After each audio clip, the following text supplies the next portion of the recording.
Approval of the minutes of the meeting of March 14th, which were previously circulated. Can I have a motion to approve the minutes? Carolina, okay. Second. Nick, thank you. All opposed, or sorry, all in favor, say aye or raise your hands. Aye. Aye. Okay, I see a bunch of hands, thank you. Moving on to the next order of business, discuss and take action on the following appropriations and bonding resolutions. These are the resolutions that were circulated in draft prior to the meeting. We have Dave Martin on this call and Jill McCammon, who I'm going to ask to speak to this project. If anyone saw the finance and budget meeting, I only caught the tail end of it, so this may look sort of similar to that meeting. But these resolutions are coming before the RTM next week. So Dave or Jill, would one of you like to speak on, just give a little bit of an introduction on this project? Sure. I'll highlight the educational reasons and pass it to Dave to talk to the tremendous work that he's done to sort of queue up the appropriation process. Many of you may recall that this is renovations to 3 of our school buildings, Hanley, Holmes, and Royal. The general purposes are to get rid of the portables, to right-size some of our classrooms, and to make sure that our libraries align with the way that we deliver education inside of our libraries today, to make the facilities match the educational imperatives. That's the high level what we're trying to accomplish. The project kicked off in February.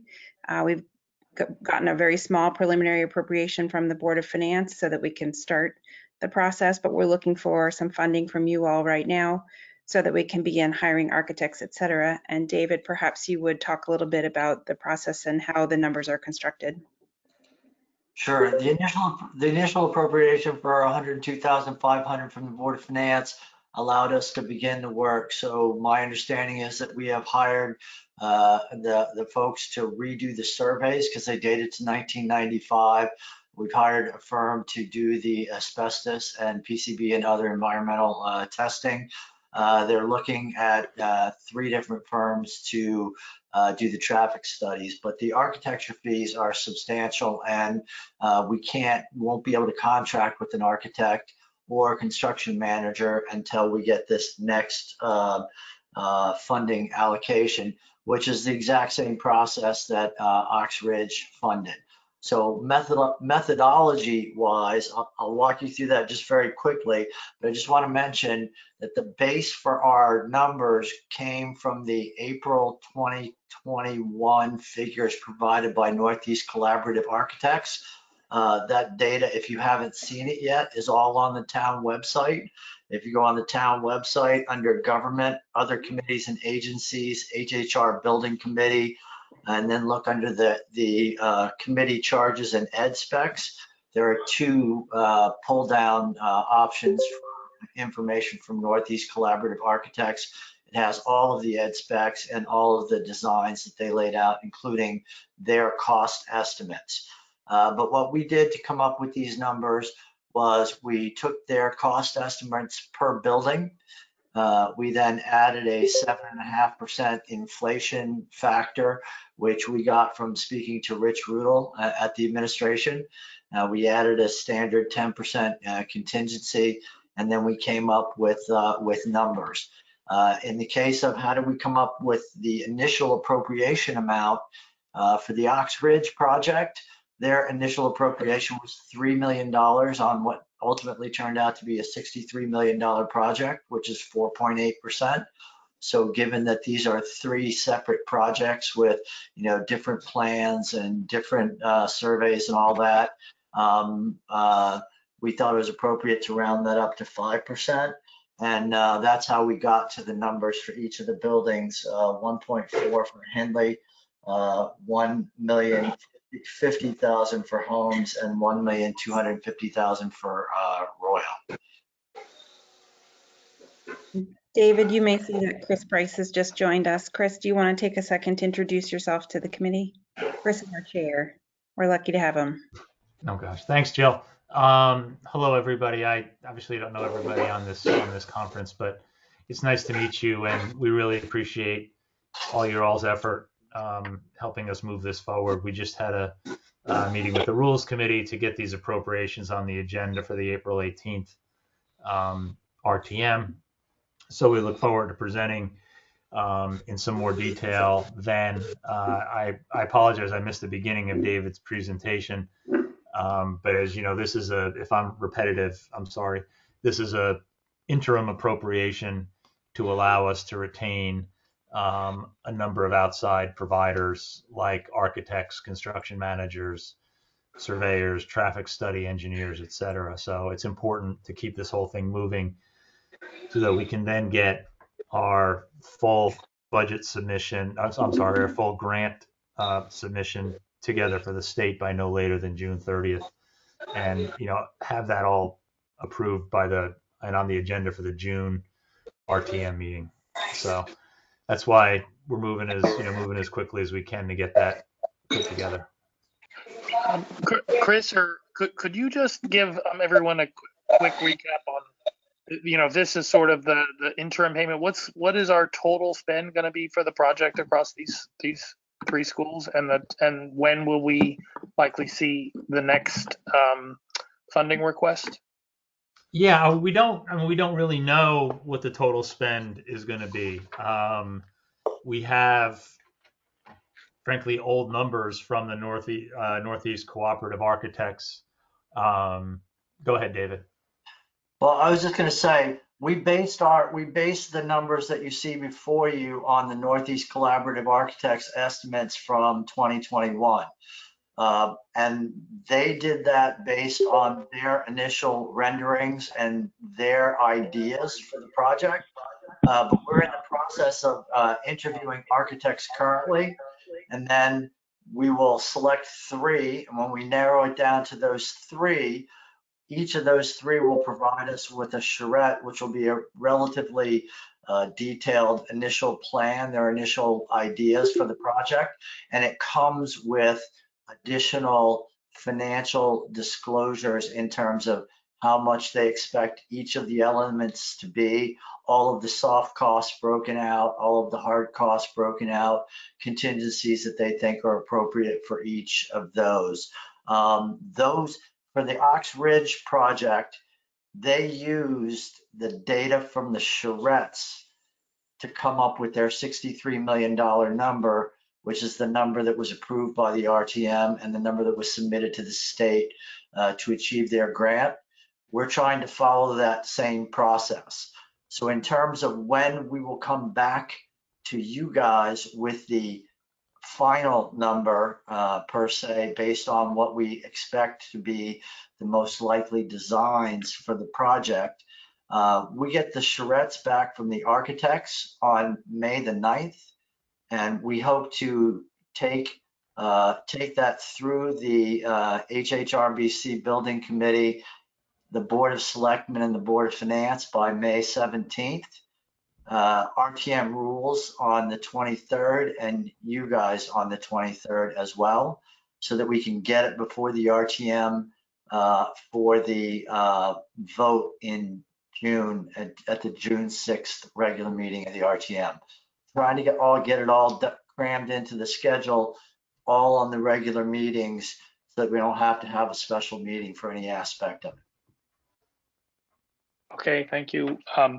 Does anyone on the committee have questions for David or Jill or Chris, or want to discuss the motions, the resolutions themselves?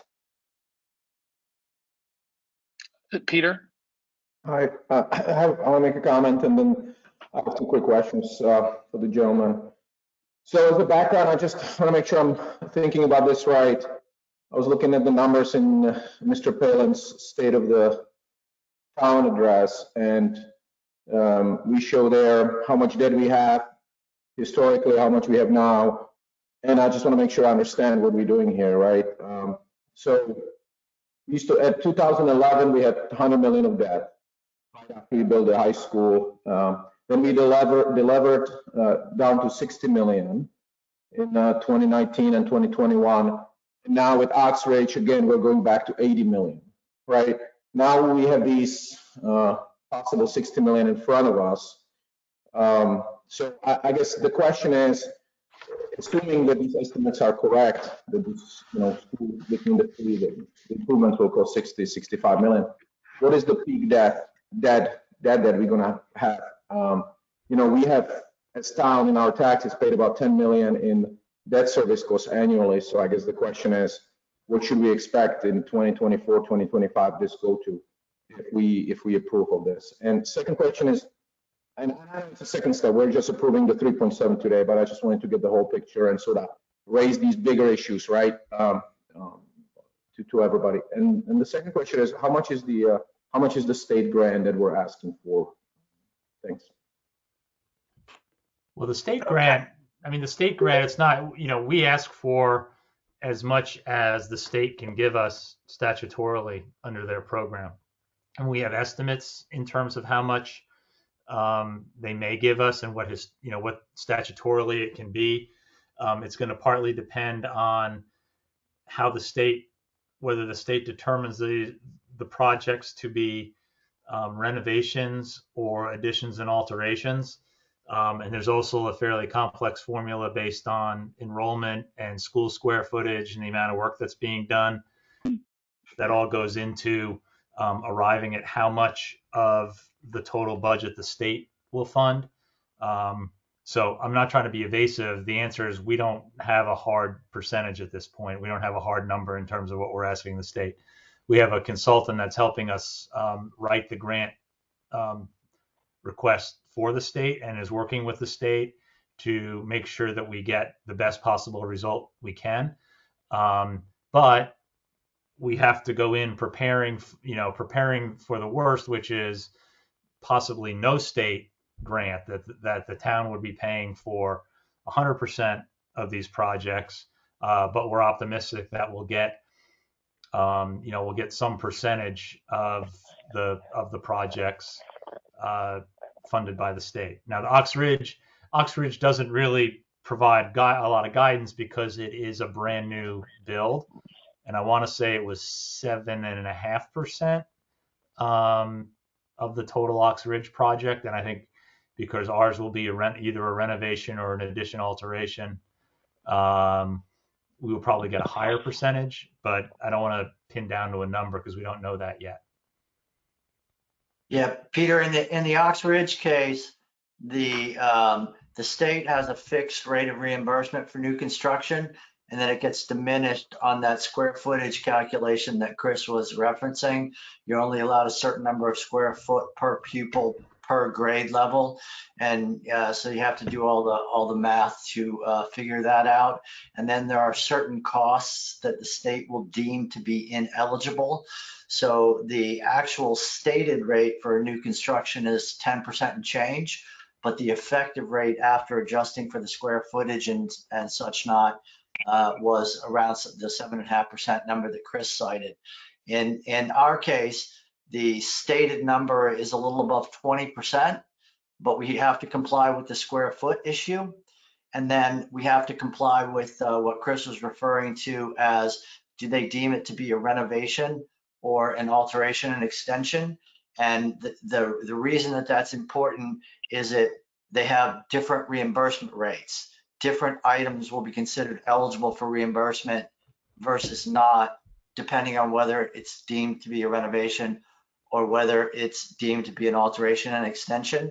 And because each of these schools is slightly different in terms of their square footage and what's being done to them, it is possible that the state could find them, like one of them might be an alteration and extension and the other two might be renovation or some other mix. So at this point, you should expect that there will be 3 separate reimbursement rates. As to the peak debt level, I think you're onto a good way to think about it. I don't remember the exact numbers that you spit out, but I'll feed you a little extra detail. I would have to do some calculations to tell you and some guessing to give you a peak debt number. But the town amortizes about $6 million a year of principal. So In the Ox Ridge case, they got the initial approval and then funded the beginning of work for almost a year before they actually issued any bonds. And then they've issued two tranches of bonds for Ox Ridge. And I think they're up to about 52 million in total that they've issued for Ox Ridge. So that would probably be a similar process for us. We would approve the initial bond resolutions now. We wouldn't issue any money under the resolutions currently. We get the final resolutions in June, and then work would continue.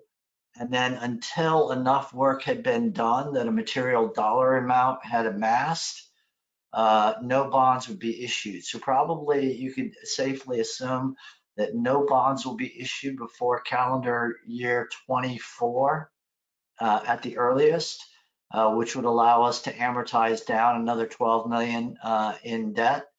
And I can't really give you a guess as to how much the initial issuance would be. In the case of Ox Ridge, it was broken up roughly evenly, about 23 million, if my memory serves, in the first issue, and then another 20 some odd million in the second issue. And those two issues were about 9 months apart, if my memory serves. Thank you. Thank you both of you. Clara? Can you hear me? Yep. Okay. I had a question about renovation versus a, I guess, rebuild.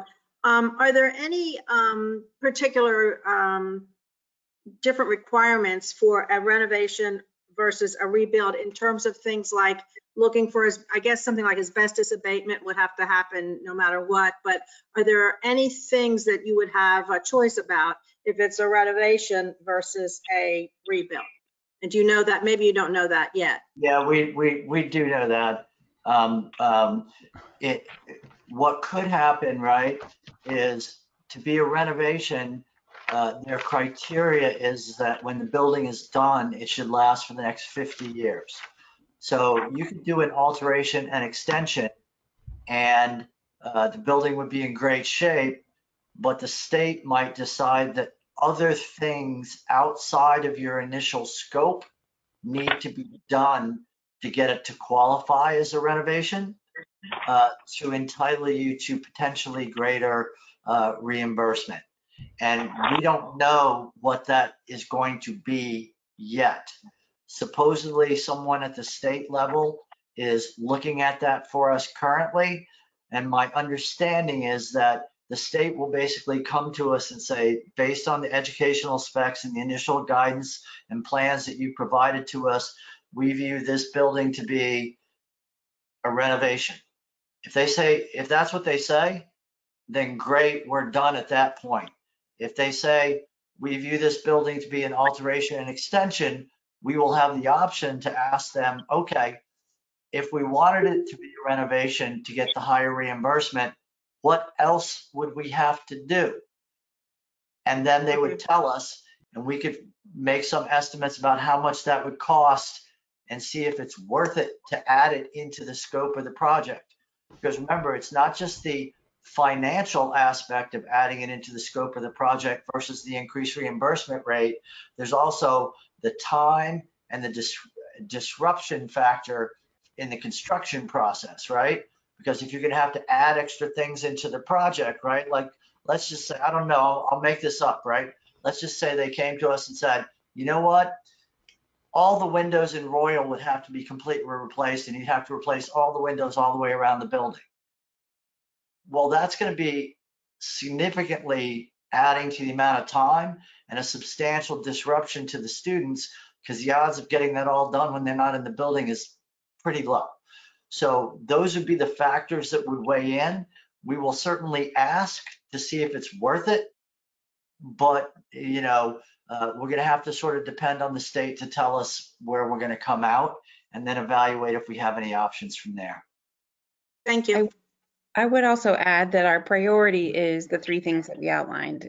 We don't want to be stupid about the build, and certainly where there's reimbursement dollars, we want to pursue them. But our real goal is to get rid of the portables, to right-size classrooms, and to update the libraries. So those will be the three things that we're focusing on. Yeah, I would second Jill's comment in a slightly different way. We're not going to change the build solely for reimbursement. Our priority is to build what we believe the town needs. Well, to build what's in the ed specs, right? Well, I mean, yeah. So, yeah, sorry, Chris, you're right. and so we have to be sensitive to that as well, right? So if the state says this is what you need to do in order to become a renovation, and that is broader than what's in the ed specs, then we would have to discuss with the Board of Education whether they want to amend the ed specs. That's like the amount of debt, things like that. That's not up to the committee. We're sort of working with what we were given. Meg, go ahead. You had a question? Two questions. One is more just administrative. Can whoever caller 3 and caller 2 are, can you just introduce yourself so I can write it down? This is Janet Grogan. This is Ann Reed. Okay, thank you. And my question was, I know that these three projects are going to be submitted as independent of each other. Do you foresee a scenario where through the surveying experience, something material comes up on one of the schools, say, sort of the example you gave, David, about, there's a structural issue with windows or what have you. Would it immediately impact the prospect of still working on the other two projects, or is it sort of a bundled exercise? Well, I mean, part of that, we're going to have to get guidance from the architects, right? I mean, we're specifically asking the architects to produce plans on 3 separate projects, but very, very importantly, how they're going to address coordinating all of them from the standpoint of supervision and scheduling and, construction personnel and things like that.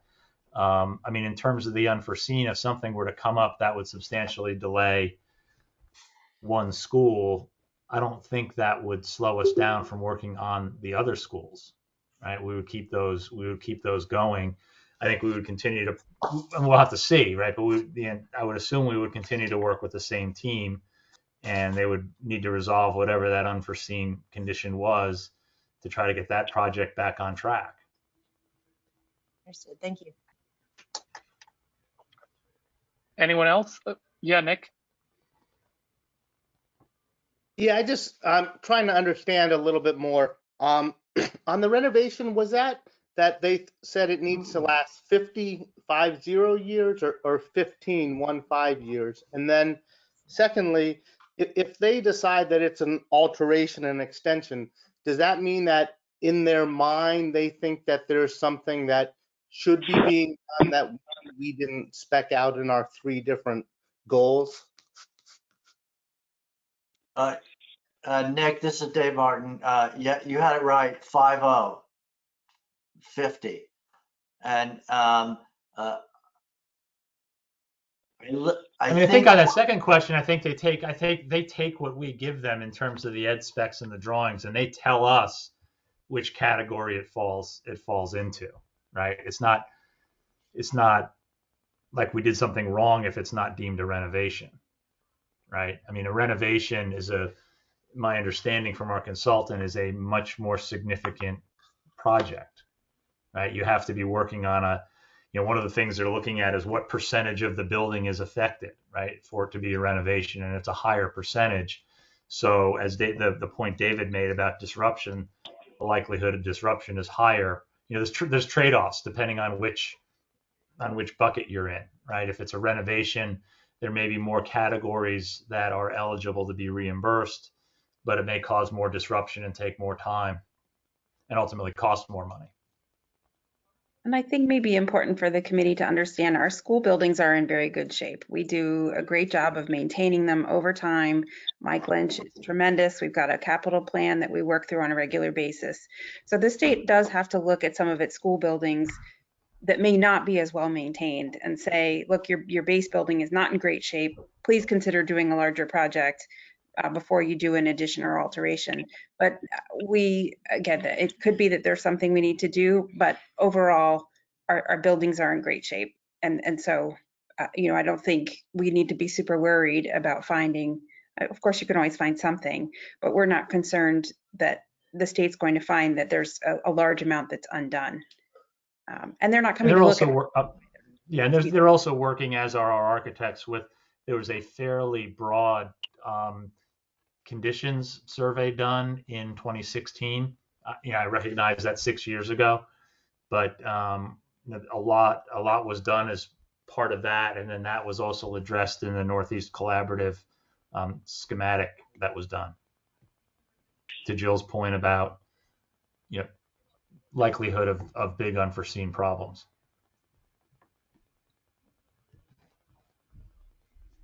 Okay, any other questions? Okay, then I'm going to suggest we move to a vote. Clara, do you know if can we vote these all at once?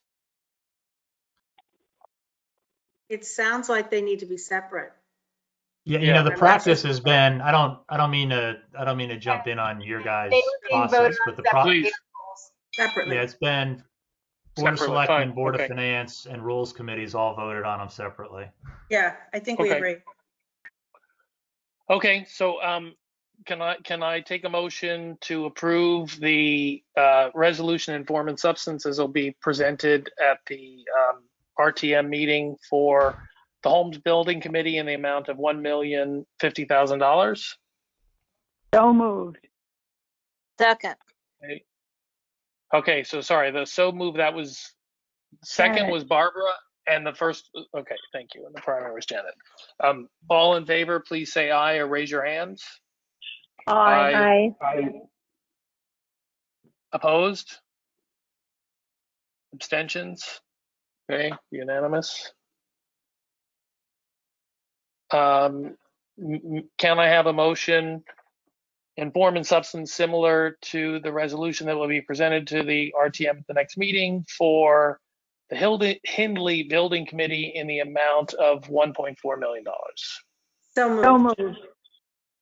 Second. Clara, Second. okay, Barbara, second. All in favor, please say aye or raise your hands. Aye. Aye. Opposed? Okay, I see none. Unanimous. Then can I have a motion in form and substance similar to the resolution that will be coming before the RTM at the next meeting for the Royal Building Committee in the amount of $1,250,000?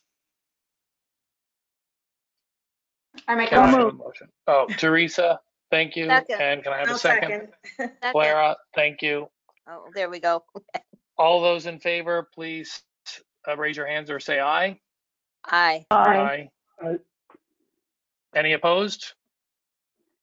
No, thank you. It's unanimous. Okay, moving on to the next order of business. I don't know that we necessarily have anything in particular here, but there have been other discussions by the Board of Finance, and so to the extent anyone would like to address the ongoing budget deliberations, that's why this is here. Dr. Adley had called me today and asked if we needed him or anyone from his staff to join our meeting. I didn't think we did because we had Jill and Curtis sorry, Chris and Dave. So I said no thanks. But that said, is there anything else that folks would like to talk about on the budget process? Okay, seeing nothing. Is there any other business that? Yes, Clara? I just wanted to make sure, are you ready to write the report? Or, I mean, do you need, last time we were together, you talked a little bit about, things that might go into or we talked about things that might go into the report. Do you feel that you're ready now? You have enough questions? I think so. I think so, based on the meetings we had. I think this particular report for the next meeting on these 3 resolutions will be pretty simple, Right. right? You know, and we'll have, you were talking about the full budget. I was talking about the one in May. Yeah, I wasn't talking about this. Yeah, I think I have enough. I mean, I guess you guys will tell me when you see the draft before it's submitted, but Claire, would you like to sort of draw out anything else from people before we move on? No. I remember the discussion about the open choice, you know, the vote and everything. And some folks, I thought, if I'm recalling correctly, wanted us to not only discuss, you know, our position, but perhaps vote on it. And I didn't know if that was something. It's not on an agenda for tonight to vote on anything, but I just wondered if, you know, that was something you need to put on a future agenda. Well, I'll tell you, I kind of, when I sent the agenda out there, I kind of figured if somebody, you know, if people wanted to sort of put that out there to call a vote, then I would have put it on. I personally feel I have, you know, gotten a lot of feedback from members of this committee in terms of the support for the program. Jan, if you're trying to talk, we're not hearing you. So anyway, I didn't put it on the agenda because it wasn't something that anyone definitively told me to put on there, that they wanted it on there. It can be put on there at another meeting. And what I would say is if folks feel, you know, strongly about it, then they should, you know, just make that clear. We'll put it on the agenda. We'll talk about it. We'll vote on it. But my own view is, you know, again, I feel I have a sense of the committee, even though we didn't take a vote. Okay, great. I actually do have a, yes. related to budget. That's okay. Go ahead, I just wanted to, on the excess cost reimbursement for special ed, it's a pretty staggering number. Do we actually have any students that exceed that cost? Like, are we actually getting any reimbursement? I don't know the answer to that question, but I can put that to, I think I'm making a note. I'm going to send that over to Dr. Adley. Okay. But the short answer is yes, we do have students who qualify for excess cost reimbursement. We do, okay. And I don't think they would be allowed to tell us how many. I'm not sure. No, we just have a number, a finance number. And then in terms of the question about the department chairs and asking, you know, how impactful it has been, what was the survey to determine how impactful? Is it the staff themselves determining how impactful, or was it parent survey, student survey?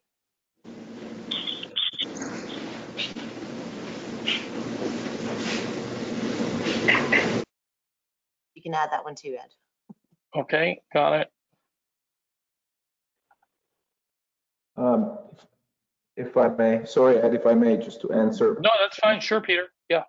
Question, if I look at the budget, page 173 in the special ed section, the excess reimbursement is between 3.5 million a couple of years ago to 2.5 million this current year. It's budgeted for 2 million in the next year.